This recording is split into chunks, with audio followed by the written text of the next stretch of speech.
अस्सलाम वालेकुम दोस्तों, अरशद अवान होमी स्टूडियोज़ में आपको खुश आमदीद कहते हैं। पिछले दिनों ईद गुजरी। ईद के दौरान लास्ट वीक में आपने सुना होगा E11 इस्लामाबाद में बारिशें हुई और फ्लड आया, और उस फ्लड की वजह से बहुत ज़्यादा नुकसान हुए, प्रॉपर्टीज़ के नुकसान हुए, जैसे गाड़ियाँ लोगों की सैलाब में गईं, जैसे बेसमेंट में जो शॉप्स थी, जो बिजनेसेस थे वो डिस्टर्ब हुए, लोगों के घरों में पानी चला गया और कुछ जानी नुकसान भी हुए कि हमें पता चला कि एक बेसमेंट में एक फैमिली सो रही थी, तो रात के टाइम पे जब बारिश आई और पानी आया तो वो बेचारे निकल नहीं सके। तो इस तरह से जानी माली नुकसान हुआ, और मीडिया पे भी आपने सुना होगा कि किस तरह से वहाँ पे फ्लड आया। तो आज हम इस टॉपिक को कवर करने जा रहे हैं कि बेसिकली फ्लड जो हमें इनिशियल इंफॉर्मेशन आई है, जो आपको भी पहुँच चुकी होंगी कि ये रीज़न क्या थी। बेसिकली क्लाउड बर्स्ट हुआ, उसकी वजह से अचानक बारिश आई और उस बारिश के बाद फिर फ्लड आया और उसकी वजह से सारे नुकसान हुए। इसी तरह का क्लाउड बर्स्ट कश्मीर में भी हो चुका तकरीबन 2 महीने पहले, और वहाँ पे भी इसी तरह से जानी माली नुकसान हुआ था। यहाँ पे अगर बात की जाए तो यहाँ जो E11 में हाउसिंग सोसाइटी है उसके हवाले से भी बात हो रही है कि जो बरसाती नाला था वो पहले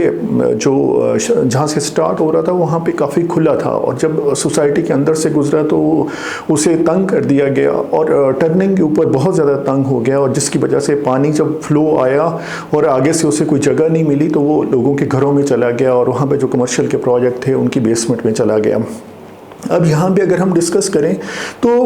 क्या ऐसी रीज़न्स हो सकती हैं, कहाँ पे वीकनेस हुई, कहाँ पे खामियां हुई जिसकी वजह से ये सारे नुकसानात हुए। एक तो ये कि यहाँ पे जब सोसाइटीज़ लेआउट मैप सबमिट करती हैं डेवलपमेंट अथॉरिटीज़ को, जैसे CDA है या RDA है, तो वहाँ पे शायद इतना कंसर्न नहीं देखा जाता बरसाती नालों के हवाले से कि उनको कितना एवरेज उन्होंने डेप्थ और विड्थ रखनी है, ताकि जब अगर बारिशें हों और बरसात का मौसम हो तो पानी आसानी से गुजर जाए और कहीं पे किसी प्रॉपर्टी का नुकसान ना हो सके। उसके अलावा यहाँ पे बात हुई कि यहाँ जहाँ से नाला गुजर रहा था वहाँ पे ऊपर सड़क बना दी गई और साथ ही कमर्शियल का प्रोजेक्ट कर दिए गए, और जब पानी आया तो कमर्शियल की प्रोजेक्ट में प्लाजो में बेसमेंट में पानी चला गया। तो इसको भी अवॉइड करना चाहिए। लेआउट में जैसे भी लेआउट अथॉरिटीज़ में सबमिट हों तो अथॉरिटीज़ को ये मॉनिटर करना चाहिए, जैसे CDA या RDA, कि जो बरसाती नाले हैं उन पे किसी तरह की कोई कंस्ट्रक्शन नहीं होनी चाहिए, और जो ओपन एरियाज आ रहे होते हैं जिस साइज़ में एक विड्थ होनी चाहिए एक स्टैंडर्ड बरसाती नाले की, और जहाँ पे आपको अंदाज़ा हो कि यहाँ से इतने फ्लो में पानी जाता है उतनी विड्थ उसकी रखनी चाहिए। कहीं पे भी किसी हाउसिंग सोसाइटी को ये अलाउ नहीं करना चाहिए कि वो उसकी विड्थ को कम कर दें, और कम करके वहाँ पे वो कोई कमर्शियल के प्रोजेक्ट कर दें या रेजिडेंशियल प्लॉट आगे अनाउंस कर दें, और जिसकी वजह से फिर उसकी विड्थ कम हो जाए और फ्यूचर में जो लोग वहाँ पे कंस्ट्रक्शन करें उनको नुकसान हो। नामली यहाँ पे हाउसिंग सोसाइटीज़ करती हैं, इस तरह की प्रैक्टिस होती हैं, और उसकी रीज़न ये होती है कि मॉनिटरिंग अथॉरिटीज़ जो होती हैं उनका फोकस उस पर नहीं जा पाता। तो सोसाइटीज़ क्या करती हैं कि वो उन नालों को साइडों पे वॉल्स वगैरह कर देती हैं और फिक्स कर देती हैं, और उनकी विड्थ को कम कर देती हैं ताकि साइडों से हम उन्हें एक्स्ट्रा लैंड मिल जाए जहाँ पे वो रेजिडेंशियल प्लॉट अनाउंस कर दें या कमर्शियल प्लॉट अनाउंस कर दें। लेकिन ये मॉनिटरिंग अथॉरिटीज़ की जिम्मेदारी बनती है कि वो जो लेआउट मैप अप्रूव कर रहे होती हैं तो वहाँ पे वो देखें कि बरसाती नाला कहाँ पे गुजर रहा है और उसका साइज़ क्या होना चाहिए। अगर कहीं पे कोई टर्निंग आ रही है तो उस टर्निंग पे